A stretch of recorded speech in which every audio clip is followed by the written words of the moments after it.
सभी श्रोताओं को मेरा सादर नमन। आज मैं आप लोगों के बीच बाबा साहेब भीमराव अंबेडकर के जीवन पे आधारित ये एपिसोड का पहला भाग लेके आया हूं। अगर आप बाबा साहेब भीमराव अंबेडकर के बारे में जानने समझने की इच्छा रखते हैं तो इस वीडियो को ज़रूर देखें और इसके बाद आने वाले हर एक वीडियोस को देखेंगे। मैं छोटे छोटे भाग में वीडियोस को लेके आऊँगा और उनके जीवन के हर एक कहानी को बताऊँगा। जो उनका एक बुक है लाइफ एंड मिशन, उसी से ये संग्रहित होगा। तो मुझे उम्मीद है कि अगर आप उनके बारे में कुछ जानना समझना चाह रहे होंगे तो इस वीडियो में बने रहेंगे और चैनल को सब्सक्राइब जरूर कर लेंगे। वीडियो अच्छा लगे तो लाइक ज़रूर करेंगे और कमेंट्स करके अपने विचार को ज़रूर व्यक्त करेंगे। तो बहादुर फौजी बाबा साहेब भीमराव अंबेडकर के जो परिवार थे वो बहादुर फौजी थे और नाथ और कबीरपंथी थे। डॉक्टर बाबा साहेब अंबेडकर का पूरा नाम था भीमराव रामजी अंबेडकर। महाराष्ट्र के रत्नागिरी जिले के मंडरगढ़ तहसील में दापोली के पास एक छोटा सा गांव है आमडबे। यही बाबा साहेब के पुरखों का गांव है। भीमराव की माताजी का नाम भीमाबाई और पिताजी का नाम रामजी सकपाल था। दादाजी का नाम मालोजी सकपाल था।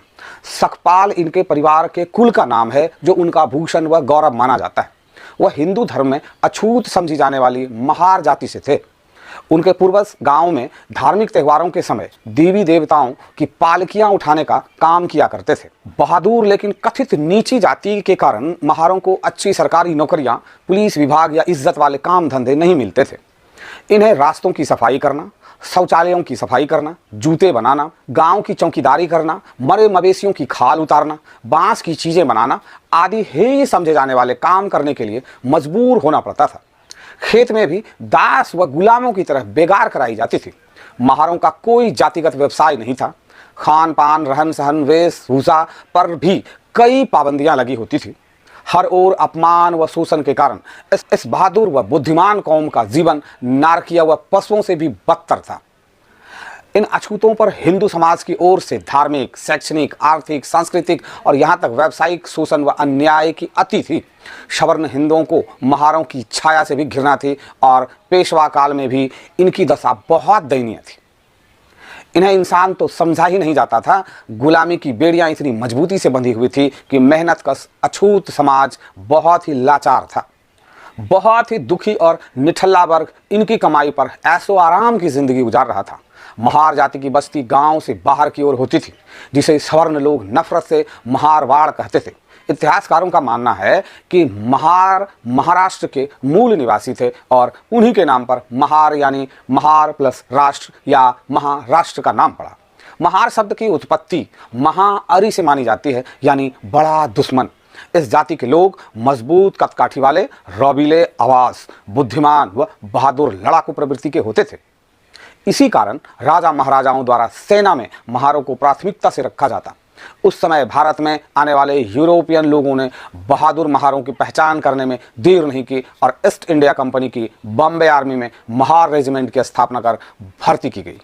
दरअसल ब्रिटिश सेना में भर्ती होना गरीब महारों की मजबूरी थी। सवर्ण इन्हें नीच समझकर धुतकारते थे और पेशवाओं की सेना में इन्हें भर्ती नहीं किया जाता था। इसलिए अपने परिवार के पालन के लिए ब्रिटिश सेना में भर्ती हुए, जहां जात पात को नहीं देखा जाता था। मुगलों, मराठों व पेशवाओं की सेना में भी कुछ महार थे। शुरू में ब्रिटिश सरकार की सेना में एक भारतीय फौजी सूबेदार मेजर पद तक पहुंच सकता था। इसी कारण कई महार फौजी सूबेदार व मेजर पद तक भी पहुंच गए। सवर्णों को यह हजम नहीं हुआ कि अछूत फौजी अफसरों को सैल्यूट क्यों दें। उन्होंने अंग्रेजों को महारों के खिलाफ भड़काया। आखिर सन 1892 में अछूत जातियों की सेना में भर्ती पर रोक लगा दी गई। सन 1898 में गटेकर कमीशन के फैसले के बाद महार अछूतों को सेना से बाहर कर दिया और जाति के आधार पर राजपूत, मराठा, सिख, गोरखा आदि रेजिमेंट की स्थापना कर दी। आज का ये पहला एपिसोड था, यहीं पे इसको हम समाप्त करते हैं और आपसे अनुरोध करते हैं कि इस वीडियो को लाइक करेंगे, ज़्यादा से ज़्यादा शेयर करेंगे ताकि अधिक से अधिक लोगों तक ये संदेश पहुंच सके और बाबा साहेब के बारे में वो भी जान सके। मेरा उद्देश्य बस इतना ही है कि लोग उनके बारे में जान सके जो या तो पढ़ना नहीं जानते या फिर पढ़ने का समय नहीं रखते हैं। उनके लिए एक छोटा सा वीडियो हर एक दिन एक एपिसोड के रूप में आएगा और आप उसको घर बैठे या ऑफिस में या दुकान में जहाँ भी हैं आप उसको सुन सकते हैं, समझ सकते हैं, उनके बारे में जान सकते हैं। किसी भी तरह का आपके मन में कोई प्रश्न बने तो आप कमेंट्स बॉक्स में कमेंट्स ज़रूर करें। मिलते हैं हम इसके दूसरे एपिसोड में।